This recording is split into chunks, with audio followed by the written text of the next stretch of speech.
안녕하세요. 에세이타임입니다. 이경채 작가입니다.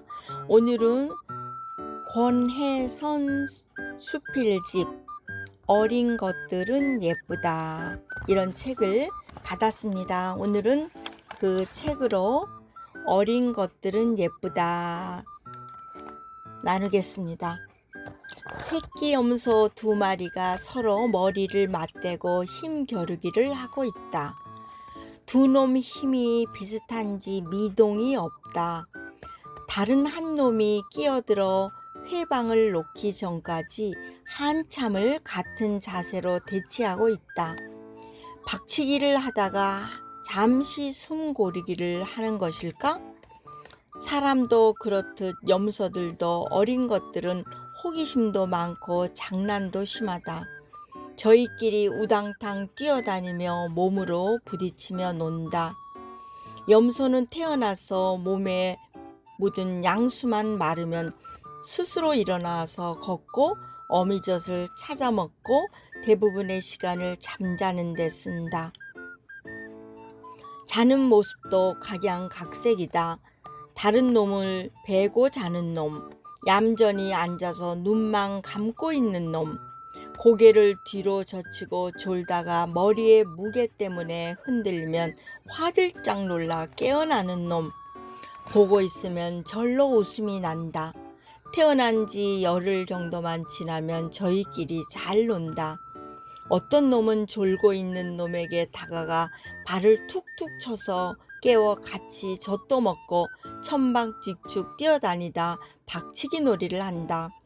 빡 소리나게 힘이 들어가는 박치기는 한 번에 완성되는 것이 아니라 연습과 실패가 만들어진 결과물이다. 어린 것들의 박치기는 일종의 놀이고 연습이라 그런지 참 귀엽다. 상대보다 자기가 덩치가 더 크고 힘이 더 세다는 것을 과시라도 하는지 앞발을 높이 들고 몸을 띄워서 상대를 공격한다. 조준 실패로 상대 근방에 못 가고 바닥에 꼬꾸라치지만 아기가 엉덩방아를 수없이 찢으며 걸음마를 완성하듯 염소 새끼들도 여러 번의 실패를 거듭하고야 머리와 머리를 부딪히기 박치기를 완성한다. 염소들은 서열 싸움에서 박치기로 승부를 가리기 때문에 놀이가 아니라 생존 수단이다. 반드시 익히고 갈고 닦아야 하는 필수 요소이다. 염소들이 서열 싸움을 하는 것을 보면 정말 치열하다.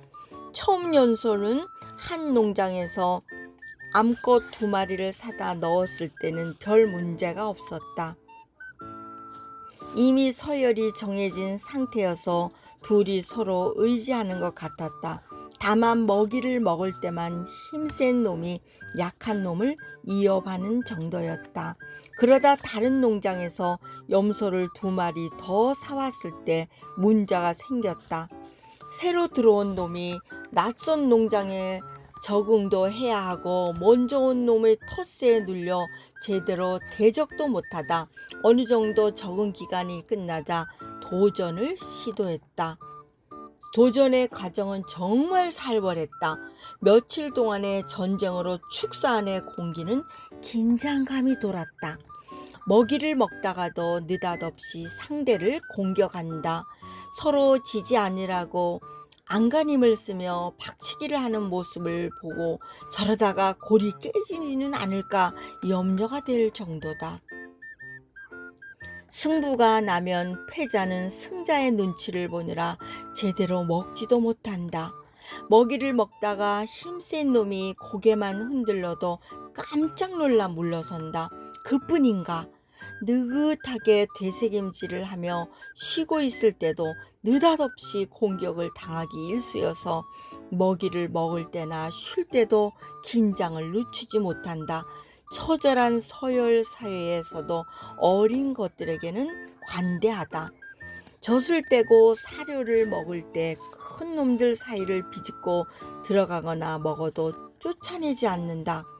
먹이통에 올라가 엎드려 있어도 틀어박거나 쫓아내지 않는다. 심지어 대장 우리는 시험소를 그렇게 부른다. 대장이 쉬고 있을 때 등을 타고 오르내려도 가만히 내버려 둔다. 어떤 놈은 대장이 서 있어도 점프를 해도 등에 올라탄다. 물론 한 번에 오르지는 못하고 거듭된 연습을 거쳐야만 오르는 경지다. 새끼들이 어느 정도 성장할 때까지는 관대하게 봐준다. 사람처럼 훈육하지는 않지만 그들 나름대로 어떤 법칙이 있어 후손을 길러내는 것 같아. 새끼들이 내는 작은 소리에도 어미가 반응하며 장난치며 놀다가도 어미의 신호에 쏜살같이 달려가 젖을 먹는다. 어미의 젖꼭지를 입에 물고 머리로 젖무덤을 박치기 하면서 먹는다.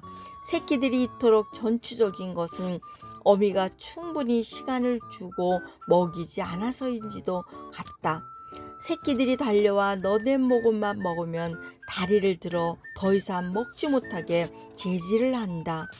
몇 모금 먹은 것에도 성에 차지 않는 새끼들이 미련에 남아 입맛을 다지며 어미 꽁무니를 쫓지만 어미는 자리를 피한다. 이것은 겁 많은 초식동물이 이 포식자에게 언제 당할지 모르기 때문에 생겨난 생존 방식인지도 모르겠다. 시간 가는 줄 모르고 새끼들의 재롱에 보고 있느라면 웃음이 절로 배어 나온다. 개를 좋아하지 않아서 절대로 애완견은 집에 들이지 않겠다고 큰소리 쳤는데 막상 키우게 되면 자식 못지않은 사랑과 정성을 쏟아 키우는 사람들을 봤을 때 이해를 못했다. 강아지처럼 재롱을 피우지도 말귀를 알아듣지도 못하는 염소를 키우는데도 내가 동물이라 그런지 애착이 간다. 축사에 먹이를 주러 가서 주차하고 시동을 끄면 모두가 매 하고 합창을 한다. 어린 것들은 더 높은 하이톤으로 매 하고 나를 반긴다. 까맣고 초롱초롱한 눈에 호기심을 가득 담고 살금살금 다가와 많이 바라본다. 귀여워서 머리라도 쓰다듬어 얽히면 움찔하며 뒤로 물러간다. 곁을 주지 않는 놈이 얄밉지만 그래도 예쁘다. 어린 것들은 존재 자체만으로 예쁘다. 네, 권혜선 작가님의 어린 것들은 예쁘다 수필 한 편을 읽었는데요. 염소를 키우면서 느끼고 또 그 과정들을 글로 적은 것이 웃음도 나고 감동도 또 생기고 생존 본능에서 일어나는 그런 것들을 살펴보았습니다. 어린 것들은 예쁘다고 하는데요. 아가들도 예쁘고 새싹도 예쁘고 또 어린 동물들도 예쁘고 또 어린 마음을 가지고 있는 아이들도 예쁘죠. 어른들이지만은 이런 마음도 예쁜 마음을 다시 가져보기를 함께 응원합니다. 여러분 행복한 시간 권혜선 수필집 어린 것들은 예쁘다 함께 나누었습니다. 행복하세요. 이경채 작가입니다. 샬롬.